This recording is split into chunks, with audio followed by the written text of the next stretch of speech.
एक छोटे से गांव में सरिता अपनी बहू और अपने गरीब परिवार के साथ रह रही थी। बेटा, आज हमें ये रात को सारा काम खत्म करना होगा, कल ये सारा ऑर्डर का सामान जाएगा। माँ, मैं तो कोशिश कर ही रहा था, लेकिन घास ही खत्म हो गई। अब आप ही बताओ ना, मैं क्या करूँ? हमारे पास और कोई चारा नहीं है, हमें जंगल से और घास काट कर लानी होगी।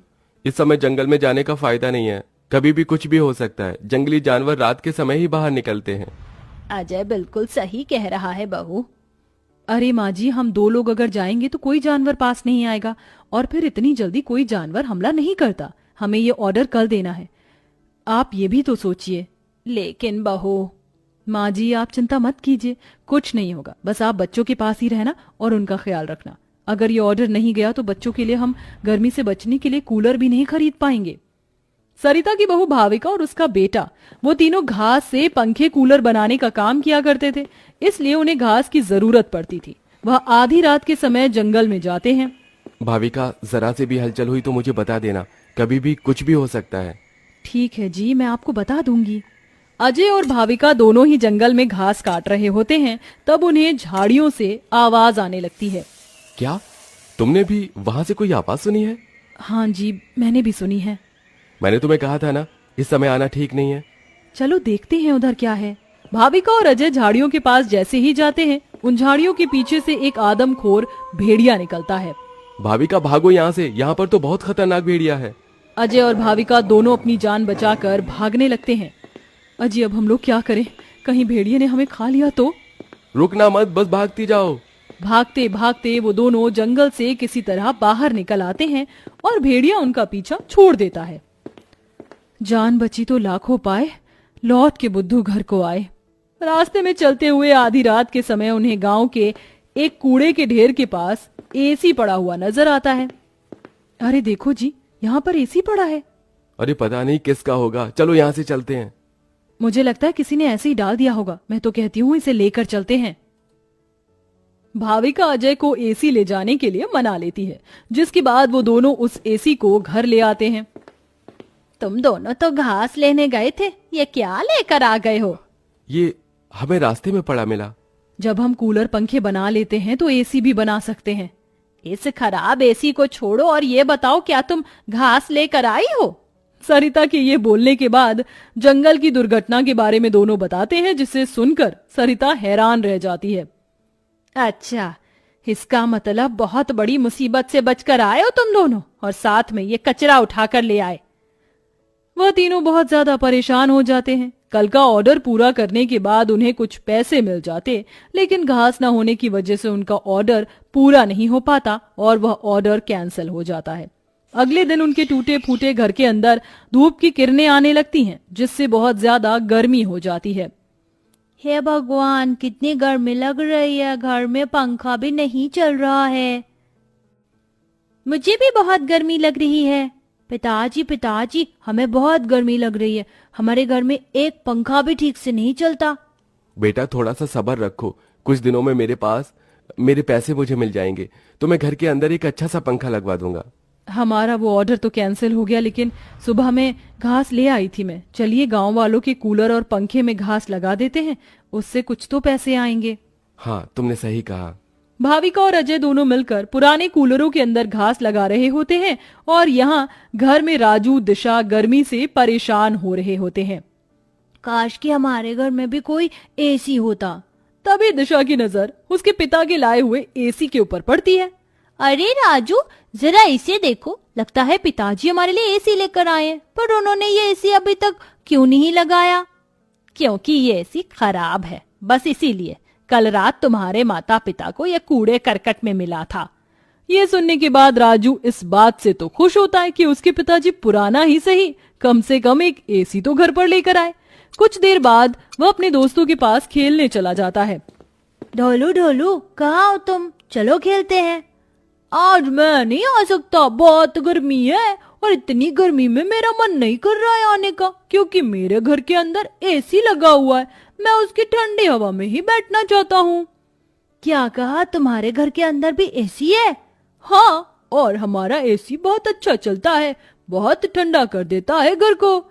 राजू यह सुनकर बहुत खुश होता है। वह वापस अपने घर पर आता है और अपने पिता से कहता है, पिताजी पिताजी मेरे लिए एसी ठीक कर दीजिए, बहुत गर्मी होती है घर के अंदर, मेरे सभी दोस्तों के पास एसी है। राजू बेटा, मैं एसी ठीक करने वाला नहीं हूँ। कहीं मुझसे एसी खराब हो गया तो ज्यादा पैसे चले जाएंगे उसे ठीक करवाने में। अरे पिताजी आप तो एक्सपर्ट हो, आपको तो सब कुछ आता है, आप एसी को भी ठीक कर दोगे, मुझे पता है। राजू के कहने पर अजय एसी को ठीक करने की कोशिश करता है। अजय को लगता है कि उसके ठीक करने पर एसी ठीक हो गया होगा, लेकिन एसी ऑन होते ही उसके अंदर से धुआं निकलने लगता है। ये क्या हो गया, लगता है ये एसी खराब है, फेंक दो इस एसी को। राजू गुस्से में ऐसा कहकर चला जाता है, जिसके बाद उसे इस तरह देखने से उसके दोनों माता पिता परेशान हो जाते हैं। हमें हमारे बेटे के लिए एक एसी तो बनाना चाहिए। भाविका और अजय दोनों अब सारे काम छोड़कर उस एसी को ठीक करने में ही लग जाते हैं। वह उसकी ठंडी हवा खाने के लिए उसके चारों तरफ हरी घास लगा देते हैं, जिससे कि उस एसी की हवा और भी ज्यादा ठंडी हो जाए। चलो अब एसी तैयार है, इसे चलाकर देखते हैं। भाविका जैसे ही घास का एसी चलाती है, अचानक से उस एसी के आंख नाक मुंह बन जाते हैं। क्या बात है, तुमने तो मुझे बिल्कुल नए जैसा बना दिया है, लेकिन समझ नहीं आ रहा कि तुमने मेरे ऊपर ये घास क्यों लगाई है। एसी को बात करते हुए देख वो सभी डर जाते हैं। अरे हाँ सॉरी, मुझे माफ करना, मैं अपने आप को इंट्रोड्यूस करना भूल गया। मैं एक जादुई एसी हूँ, मेरे पास परी लोक की शक्तियां हैं, मैं गरीबों की मदद करता हूँ और तुम्हें मेरी बहुत ज्यादा जरूरत थी, लेकिन मैं खराब होने की वजह से अपनी शक्तियां इस्तेमाल नहीं कर सकता था। तुमने मुझे ठीक कर दिया, उसके लिए तुम्हारा बहुत बहुत शुक्रिया। माँ पिताजी देखो, ये एसी तो बात भी करता है। हाँ, तुमने बिल्कुल सही कहा, ये तो कोई जादुई एसी है। तुमने बिल्कुल सही कहा, मैं हूँ एक जादुई एसी, बल्कि अब मैं हूँ एक घास का जादुई एसी और मुझे तुमने बनाया है। ये घास का जादुई एसी चलता भी है या फिर बस बातें ही करता है? तभी जादुई एसी के अंदर से ठंडी ठंडी हवाओं के साथ घास के बने हुए एसी निकलने लगते हैं। अरे वाह, इसकी ठंडी हवाओं के साथ इसके अंदर से तो घास के बने एसी भी निकल रहे हैं। यही तो मेरा जादुई कमाल है, मेरी ठंडी हवाओं के साथ तुम्हें घास का एसी भी मिलेंगे। ये तो सोने पर सुहागा हो गया। ऐसा जादुई एसी मैंने कभी नहीं देखा। अब उनके पास इतने सारे घास के एसी हो गए थे जिन्हें वह देखकर सोच में पड़ जाते हैं।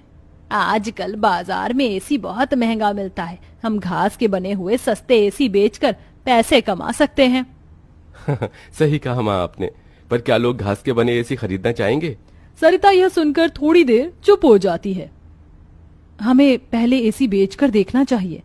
इस तरह भाविका और अजय दोनों मिलकर बाजार में घास के बने एसी बेचने के लिए चले जाते हैं, जहां घास के बने एसी देखकर सभी लोग हैरान रह जाते हैं। एसी तो बहुत देखे, लेकिन ऐसा एसी नहीं देखा, ये तो बहुत अलग है। घास से बने एसी मैं भी खरीदना चाहूंगी। कितने का है एक? ज्यादा नहीं, मात्र 1000 रुपए का है। आजकल एसी 30-40 हजार तक मिलते हैं और तुम इतने सस्ते में बिल्कुल कौड़ियों के भाव बेच रहे हो। चलो मुझे एक दे दो। कोमोलिका के खरीदने के बाद वहां और भी लोग उन दोनों से एसी खरीदते हैं। इसी के चलते उनकी अच्छी खासी बिक्री हो जाती है और सारे एसी बिक जाते हैं।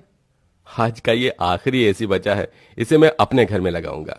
अजय घास का एक एसी अपने घर में भी लगा देता है और घास के जादुई एसी का इस्तेमाल वो बस तभी करता है जब उसे एसी बेचने के लिए पैसे चाहिए होते हैं। जादुई घास के एसी, अपनी ठंडी ठंडी हवाएं दो, जिससे मुझे तुम्हारे जादुई घास के एसी मिले। अजय के इतना बोलते ही जादुई घास के एसी के अंदर से ठंडी ठंडी हवाओं के साथ घास के बने एसी निकल आते हैं। इस तरह धीरे धीरे अजय अपना घास के बने एसी का बहुत बड़ा बिजनेस खोल लेता है और धीरे धीरे उसकी सारी परेशानियां खत्म हो जाती हैं। अब वह गरीब परिवार खुशी खुशी रहने लगता है।